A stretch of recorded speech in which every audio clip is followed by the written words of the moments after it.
Socrates is perhaps the most influential figure in Western philosophy, and yet he remains one of its greatest mysteries. He wrote nothing. Not a single sentence from his own hand survives. What we know of him comes from his students, most notably Plato and Xenophon, and his critics like the playwright Aristophanes. But even these accounts paint very different pictures of the man. To the untrained eye, Socrates might appear as just an eccentric figure of the Athenian agora. He was known to wander the city barefoot, engaging strangers in perplexing conversations that often ended with them questioning everything they thought they knew. But Socrates wasn't interested in giving answers. He asked questions, lots of them.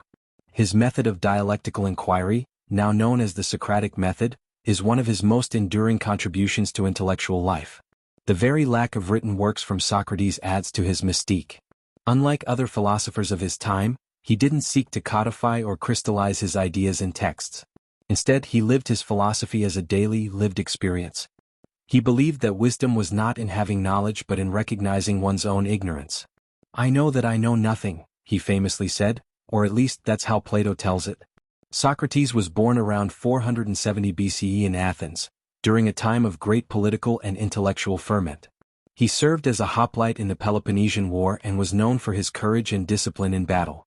He came from modest origins. His father was a stone mason and his mother was a midwife, roles that interestingly metaphorize Socrates' own mission to help others give birth to ideas. The question of who Socrates really was is further complicated by the conflicting portraits drawn by his contemporaries. Plato's Socrates is a profound moral philosopher, an almost saint-like seeker of truth and justice. Xenophon's version, meanwhile, is more pragmatic and conservative. Aristophanes, in contrast, mocks him as a sophist and a cloud-chasing fool in his comedy The Clouds. So who was the real Socrates? Perhaps he was all of these things: a provocateur, a moral compass, a social gadfly, and a martyr for philosophy. His trial and execution in 399 BCE for corrupting the youth and impiety is a moment of profound injustice that also signals the deep discomfort Athens felt toward radical, unrelenting thinkers. Despite the lack of concrete facts, Socrates' life itself became his greatest philosophical work. He questioned, challenged, provoked, and in the end chose death over silence. In doing so, he left a legacy not of doctrines but of a method, and a model of how to live. The Socratic method is not just a technique, it's a worldview. At its core lies the belief that through rigorous questioning and dialogue, one can approach the truth, or at the very least, identify and discard falsehoods. This method isn't about winning arguments, it's about uncovering assumptions and pushing the limits of thought. Socrates would engage individuals, often politicians, poets, craftsmen, in seemingly simple questions. But with each answer, he'd probe deeper, revealing contradictions in their thinking. His aim was not humiliation, but enlightenment.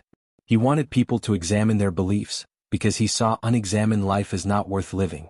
One of the most famous examples of the Socratic method is found in Plato's dialogue Euthyphro. In it, Socrates encounters a man who claims to know the definition of piety. Through careful questioning, Socrates exposes the flaws in Euthyphro's reasoning, demonstrating that what seems obvious can become incredibly complex under scrutiny. This method influenced not only later philosophers but also educators, scientists, and legal thinkers. It laid the foundation for dialectics and logic. Modern education, particularly in law schools and liberal arts institutions, often emulates the style of learning through open inquiry and debate. But the method was never meant to be confined to academia. For Socrates, it was a way of life, a daily practice of self-examination and ethical scrutiny. He believed that virtue was a form of knowledge and that if people truly understood what was good, they would do good.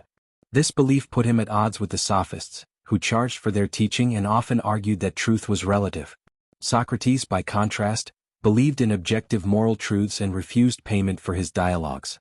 This made him a polarizing figure. He attracted devoted followers like Plato but also powerful enemies. Socrates' relentless questioning was not always welcome. His critiques of Athenian society and its leaders stirred resentment. Yet he never stopped. He believed it was his divine mission to awaken his fellow citizens, likening himself to a gadfly stinging a lazy horse, Athens itself. What made Socrates revolutionary wasn't just his method, but his courage to live and die by it. At his trial, when offered the chance to go into exile instead of accepting the death penalty, he refused. He argued that to stop philosophizing would be a betrayal of his very soul. His final words, as recorded by Plato, "Crito Vio Asclepius," Please don't forget to pay the debt, are enigmatic. Asclepius was the god of healing, suggesting Socrates saw death not as a curse, but as a kind of liberation, a final cure.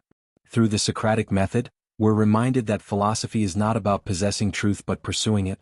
Socrates didn't teach answers, he taught people how to think. And in that he became immortal. Socrates' death marked the beginning of philosophy as a transformative force. His student Plato was so deeply moved by the trial and execution that he dedicated much of his life to preserving and expanding Socratic thought. And through Plato, Socrates' influence reached Aristotle, and from there the entire Western intellectual tradition. The irony is powerful. The city of Athens silenced Socrates in the hope of protecting its youth, only to find that his death ignited a flame that would enlighten generations. Socrates' refusal to flee Athens or renounce his beliefs made him a symbol of intellectual integrity. In a time when speaking truth to power could be fatal, Socrates chose truth. That act of defiance gave philosophy a moral dimension it had never possessed before. His legacy is visible in countless areas. In politics, his insistence on critical thinking underpins democratic ideals. In ethics, his belief that the good life is rooted in virtue challenges hedonistic or purely material pursuits. In education, the Socratic method remains a powerful tool for nurturing independent thought. Throughout history, great thinkers have cited Socrates as a model. From early Christian martyrs to Enlightenment philosophers like Voltaire and Rousseau, his example has been invoked to defend free speech, individual conscience, and the value of reason. But Socrates' influence isn't confined to classrooms or books. He invites us to ask ourselves hard questions. What do I truly believe? Why do I believe it? Am I living in accordance with those beliefs? In a world overloaded with information and opinion, his example urges us to pause, reflect, and seek clarity. Today, as we grapple with misinformation, polarization, and ethical dilemmas, Socrates feels more relevant than ever. His message is clear. Question everything, especially yourself. Do not accept easy answers. Live deliberately.